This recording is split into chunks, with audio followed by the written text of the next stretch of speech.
সবাইকে শুভেচ্ছা। আপনারা সকলেই জানেন আজকে বিশ্ব বাবা দিবস। সন্তানের একেবারে নির্ভরতার একটা জায়গা হচ্ছে বাবা, এবং সেই বাবা দিবসকে নিয়ে আজকে আমরা ২ টা কথা বলতে চাচ্ছি, এবং আমাদের সঙ্গে আজকে একজন বাবা আছেন। বাবারা হচ্ছে একেবারে মোমবাতির মতো। মোমবাতি যেরকম নিজে নিঃশেষ হয়ে যায়, গলে যায়, পুড়ে যায়, কিন্তু পাশাপাশি আ তার চারপাশটাকে আলোকিত করে যায়। বাবারা ঠিক সেরকম মোমবাতির মতো।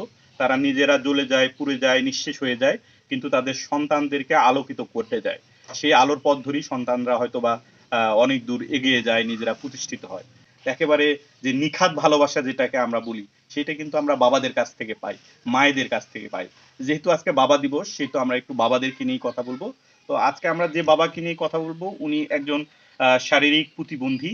তো প্রতিবন্ধী হওয়া সত্ত্বেও প্রতিবন্ধিতার সকল ধরনের প্রতিকূলতাকে জয় করে সে তার সন্তানদেরকে লেখাপড়া করাচ্ছেন, এবং সন্তানরা যাতে একদিন প্রতিষ্ঠিত হতে পারেন, মানুষের মতো মানুষ হয়ে গড়ে উঠতে পারেন, সেই আপ্রাণ চেষ্টায় তিনি দিন-রাত পরিশ্রম করতেছেন। তার এক সন্তান আছে মারুফ।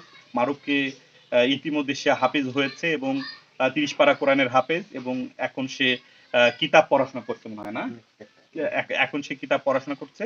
আর তার পাশে আমাদের আরেকজন সন্তান, ওর নাম হচ্ছে আশামণি। আশামণি হচ্ছে আমাদের যে প্রজেক্ট আছে, pathways to prosperity for extremely poor people, এই প্রজেক্টের আওতায় আমাদের কিছু সোশ্যাল ডেভেলপমেন্ট সেন্টার রয়েছে, যেগুলোকে আমরা বলি সামাজিক উন্নয়ন কেন্দ্র। আশামণি হচ্ছে আমাদের মুক্তি সামাজিক উন্নয়ন কেন্দ্রের একজন সদস্য। তো আমরা একটু আশামণির কাছ থেকে শুনি। আমরা জানি সবাই যে বাবা হচ্ছে আমাদের বটগাছের মতো ছায়া দিয়ে থাকে। তো সবার বাবার, আমার বাবা একজন হচ্ছে শারীরিক প্রতিবন্ধী। উনি অনেক সাপোর্ট করে আমাকে। আমার পড়ালেখা, আমাদের পরিবার আর্থিকভাবে খুব বেশি সচ্ছল না, তারপরেও আমার আমার হচ্ছে পড়ালেখার অনেক সাপোর্ট দেয় আমার বাবা। হয়তো আমার বাবা সাপোর্ট না দিলে আমার পড়ালেখা করা সম্ভব হইতো না।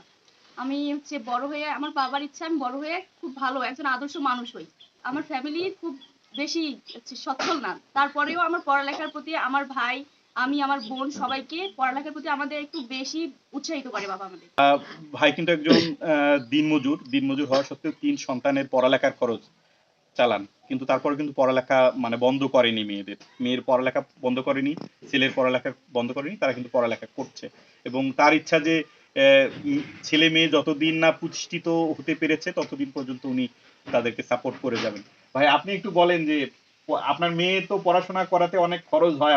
ইনশাআল্লাহ যা কষ্ট হোক, দুঃখ হোক, যে মানুষের মজবুত শরীরে লেখাপড়া করাছি, যা হোক, কষ্ট হোক, দেখুন যা হোক, খুশি।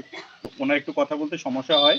তো উনি যেটা বললেন সেটা হচ্ছে যে আমার যত কষ্টই হোক না কেন, যত পরিশ্রমই হোক না কেন, আমার ছেলে মেয়েদেরকে আমি লেখাপড়া কখনো বন্ধ করাবো না, এবং আমি যতদিন বেঁচে আছি আমি আমার আমার ছেলে মেয়েদেরকে মানুষের মতো যাতে মানুষ হতে পারে, সেই কাজটাই আমি করে যাবো। এবং আশা মনির কাছ থেকে আমরা শুনলাম যে সে বড় হয়ে একজন আদর্শ শিক্ষক হতে চায়। প্রথমে সে একজন আদর্শবান মানুষ হতে চায়, পরবর্তীতে সে একজন আদর্শ শিক্ষক হতে চায়।